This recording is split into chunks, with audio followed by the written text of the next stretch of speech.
So, where's Ant-Man? Hello, my baby! Hello, my honey! Hello, my ragtime gal! Sonny, you kissed my wife! Baby, my heart's on fire! Age of the Primes, the new line of figures, supplanting the Legacy line. But don't worry, they're still doing exactly what the Legacy line was doing, taking figures from across various other lines and remaking them so they don't suck as much. And as proof of that, we review Deluxe Transformers animated Fugitive Waspinator, which should have been just Fugitive Wasp, but it's Hasbro. Wasp had a recurring role in Transformers animated as Bumblebee's nemesis, based on the same protoform, which was all the excuse Hasbro needed to justify making him a repaint of Bumblebee. He eventually turned into Waspinator over the course of the series, and fans of the show appreciated the many nods which the writers gave to his Beast War origins. See the beautiful plastic window,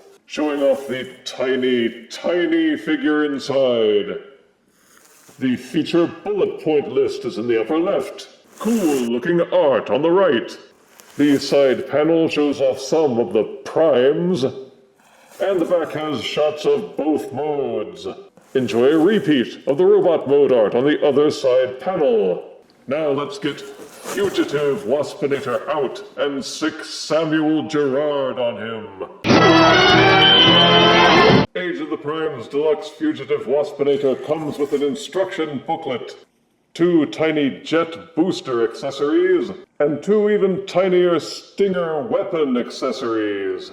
Fugitive Waspinator takes the Legacy Transformers animated Bumblebee mode and replaces all the colors with dark green and neon green. The plastic windshield is still translucent, but now it's a really dark blue that you can't see through easily. The shape, sculpting, and features are identical to Transformers animated Bumblebee, right down to the slanty headlights and the little fake police siren on the top driver's side, along with the lone black stripe going up and over the whole car, except at the back, where the factory workers seem to have given up. The rear tires are pinned on. The front 2 are clipped on. He rolls decently on flat surfaces, but doesn't have much weight for the tires to get grippage. The robot parts are well hidden, and the car is solid looking from front to back.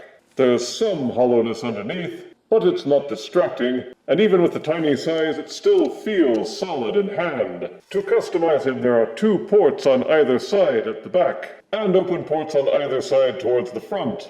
The stingers can be plugged into the back of the jet boosters, or the stingers can be plugged together to form a slightly less tiny stinger. So there is some play value, but most of the accessories that you could plug into the ports are going to look comically large compared to the figure itself. Despite the new colors, its main weakness is still the diminutive size. The transformation is exactly the same as Transformers animated Bumblebee. Some of the joints feel tight, but not worrisome. We reviewed Legacy Transformers animated Bumblebee already, and found it to be a worthy figure. My main complaint about it was that it was very small, and Waspinator is also a dinky little figure, whether in alt or robot mode. They can bloviate about the complexity of the engineering and yammer about a robust parts count, but the plain truth is that this figure is about the size of the old Scout class figures from 2011, and that's kind of hard to choke down for over $26 a pop. Still, if you can get around that, then you may find the figure alluring.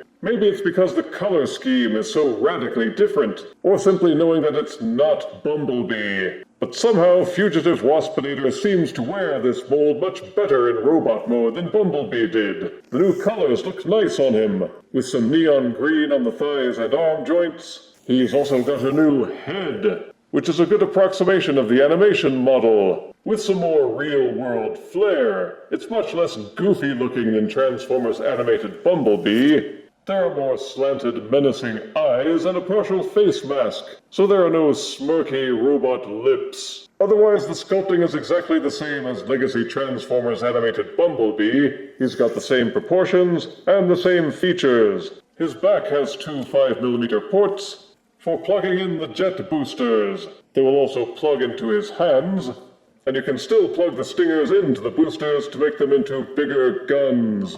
Plug the stingers together, refold in the robot fists so that these ports are pointing out.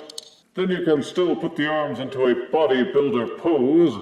Then plug the stingers into his forearm ports to duplicate the double stinger gimmick. But it looks just as awkward on Waspinator as it did on Bumblebee. There's also an open port on each shin, though again you're going to have to pick small accessories for a small figure. Fugitive Waspinator has robust articulation. The head is ball-socketed, it will fully rotate, tilt from side to side, forwards and backwards, and there is an additional hinge at his neck, which allows the head to tilt forwards and backwards with even greater range. The inner shoulders have a hinge that will square in and out, and another hinge at the middle upper shoulder for extra shoulder squaring action. There's also a rotation hinge that allows the upper shoulders to rotate forwards and backwards. The upper bicep is pinned in, and will rotate forwards and backwards as well. The elbows are also hinged, and will fold inward at least 90 degrees, and the wrists will fold in and out as part of the stinger gimmick. He will fully rotate at the waist, each hip is universally hinged, so the legs will kick forwards and backwards, as well as splaying outwards. There is an upper thigh rotation, each knee is hinged to fold backwards well over 90 degrees, and the feet will tilt forward until they run into the car hood. The heel spurs will fold up and down, and an ankle pivot will allow the feet to tilt inward very slightly. So for all my griping about his size, he does really pose well, even though I don't think it was worth the extra $7. At just over 4 inches and weighing only 2 ounces, here is Age of the Prime's Deluxe Fugitive Waspinator next to Legacy Transformers Animated Bumblebee. Here he is next to Legacy Creatures Collide Deluxe Sky Wasp, and next to Transformers Animated Deluxe Black Arachnia. Fugitive Waspinator is the first remold in the Age of the Prime's line. The main question for anyone looking to buy is whether they want a repainted version of Legacy Transformers Animated Bumblebee. If you liked that figure and don't mind more of the same, then finding this figure will be an agreeable experience. Those on a tight budget and who have no use for repaints will likely find this an easy pass. It has all the same positives and negatives of Transformers Animated Bumblebee, the most particular being the small size. Especially after the recent price hikes, the cost of this figure versus the amount you get for your money could be another thing to put you off. But if the darker paint job and the new head sculpt are enough to be of interest, then pick one up if you see it. The Age of the Prime's line is selling well, despite the higher prices, and there are not many on the shelf at the moment. Some things about Fugitive Waspinator, like the colors, are better. Some things, like the price, are worse. So Age of the Prime's Deluxe Fugitive Waspinator gets the same overall score as Bumblebee at 7 out of 10 deaths. Now, where's Insecticon Venom? If you refuse me, honey, you lose me. Then you'll be left alone, oh baby. Tell them all and tell me I'm your own.